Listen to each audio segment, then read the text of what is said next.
938 Live gets you talking with The Breakfast Club. Now, this edition of The Breakfast Club is brought to you by Active Global, Specialised Caregivers, Professional, Affordable Home Care. Now, as our population ages, many of our silver generation will begin to need more specialized care, especially if they have a particular health condition. Now, you may not know this, but there are about 45,000 people who live with a stroke in Singapore. And so if you're looking for highly trained specialized caregivers for your loved one who may have suffered a stroke in this case, then Active Global's foreign-trained nurses could provide the dedicated care that is needed.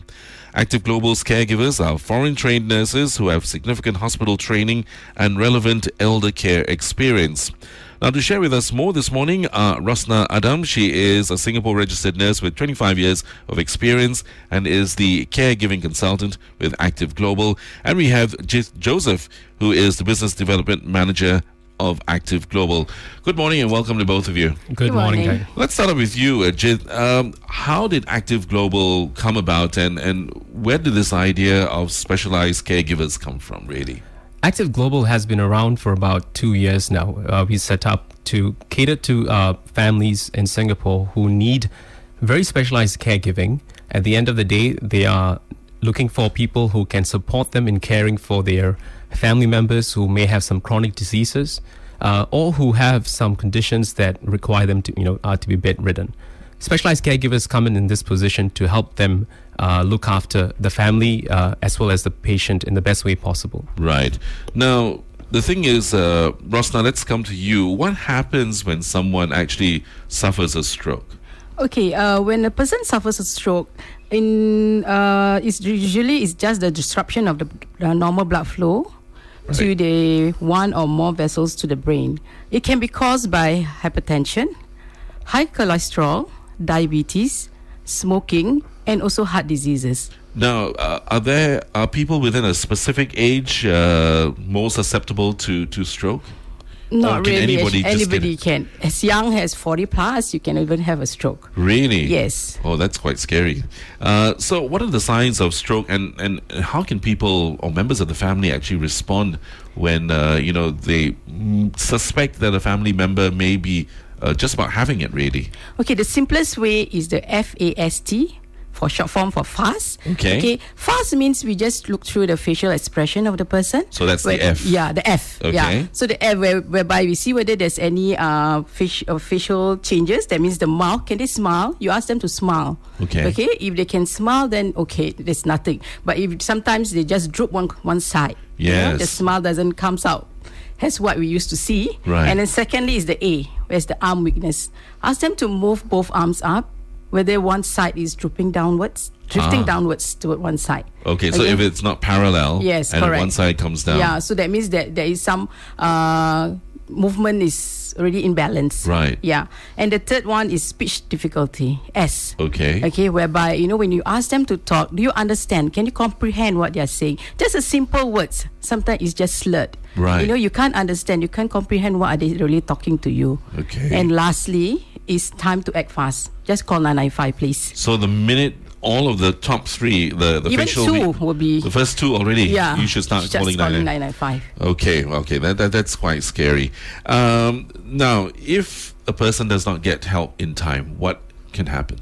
They can go to coma because there's a burst in the blood vessels. Right. Yeah, because the interruption of the blood vessels itself, will cause a burst because it doesn't flow well. So the only thing really that a family member can do is really to call for emergency help. Yes, correct. Right. Okay, how prevalent are strokes in Singapore? Well, in Singapore today, almost 45,000 people are living with a stroke or stroke condition in Singapore. And if it is one of the first cause of disability in Singapore and also the fourth leading cause of death.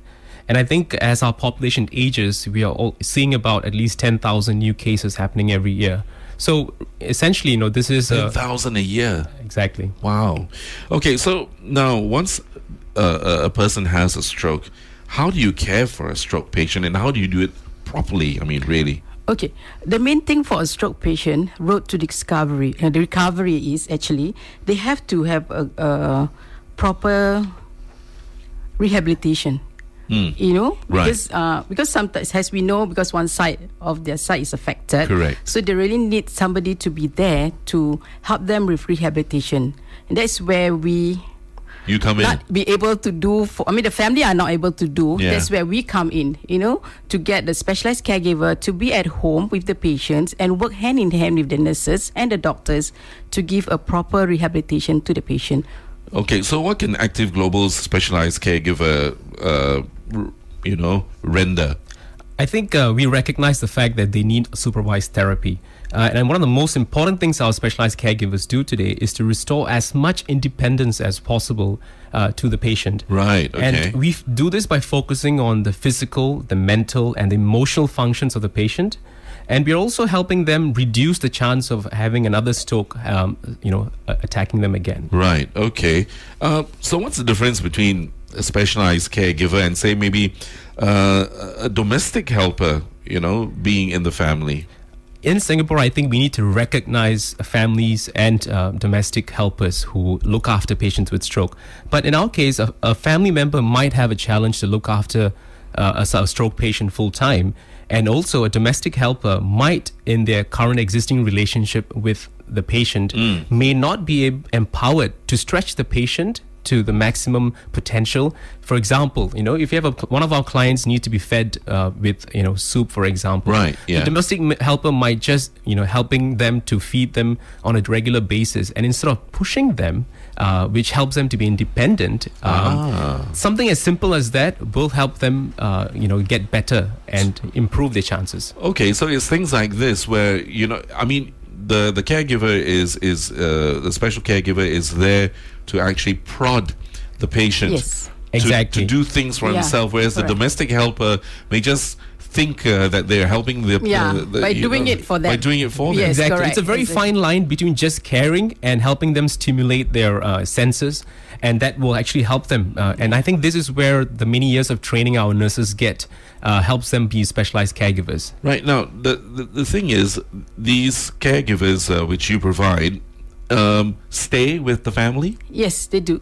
These are live-in caregivers. They stay with the family. They come here on a foreign domestic worker visa. They come with us and stay with the family. We have a very thorough process where we consult with the family to find them the right caregiver, Sure. so that they are able to provide the right help. Now, the thing is, in Singapore, sometimes, as you say, lines get blurred, right? Yes. So, what if the specialized caregiver sometimes is asked to do things that the normal domestic helper should be doing? What happens then? Then you are actually compromising on the care that you're giving to the patient. By asking the caregiver to help with the household chores, who's going to tend to the patient? Right? And then, as you know, stroke rehabilitation is very, very important. So every day you need to instill, you give them motivation to move, to exercise. But if you are going to for domestic workers, they just need, in their mind is that they need to do work, That's right? right, You yeah. really need to complete the work that they're given to them. So they wouldn't be doing all this. So our caregiver comes in, and you can't expect our caregiver to do all that. Okay. Yeah. Now, so let's get back to what the caregiver can do. Can they? You mentioned feeding. That's one. But what about if specialized feeding is necessary? Yes, they do. Like nasogastric tubes feeding. They do. They have do because that? they have their expertise. Ah. Yeah, they're nurses in profession. Okay. Yeah. Now, although they're nurses, Rosnah, but they're not Singapore registered nurses. Yeah, okay. There are some guidelines that we have to abide by the Singapore Nursing Board Association, whereby anything to do with insertion, example, insertion of the nasogastric tube or insertion of the urinary catheter, which they are not allowed to do because they are not registered under Singapore board. But Right. other than that, feeding, everything they are allowed to do. Oh, okay. Yeah, so that's where the nurses and the doctors here will work hand in hand with our caregivers, to really give the best care that they can for the patient. And I suppose they would also have specialized knowledge to be able to make reports that will be helpful for doctors as well. Yeah, that's where we are coming. So case notes, right? Yeah, our caregivers, we do have these holistic care plans where the nurses will take notes and they can bring this care plan over to the doctors during the visits to explain to the doctor this is the progression, what the patient has gone through, so that the doctor can adjust on the management of the patient, Right. and explain to the caregiver how the best management to be for the patient also. Okay, now very quickly, what are the benefits really of caring for a stroke patient at home versus a nursing home? I think today most people would agree that most people prefer to live in their homes for as long as possible. And I think this is also a direction the government is taking as well. Home care is where we're moving towards. And to support that, I think our specialized caregivers ensure that you receive a very personal, one-to-one, full-time care at home, helping them be with their families and, growing old. And this may not be possible in for example, a nursing home environment where the care is one-to-many. Yeah. And also, sometimes the waiting times may be a bit long to get in place. Yeah. So now, if someone wants to hire your specialized caregiver, what do they do? Well, very simple. They just have to give us a call, and one of our caregiving consultants, even Rosnah, for example, we'll be in touch with them. We would give them a home visit to understand their situation, find the right profiles for them, and we will take care of it. Just give us a call. What's the number? 6536-0086.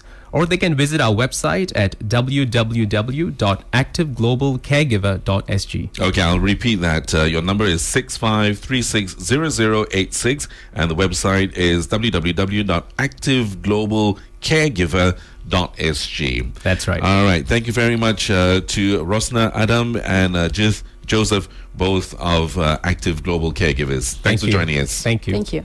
And this edition of The Breakfast Club is brought to you by Active Global Specialized Caregivers, professional, affordable home care. 938 Live.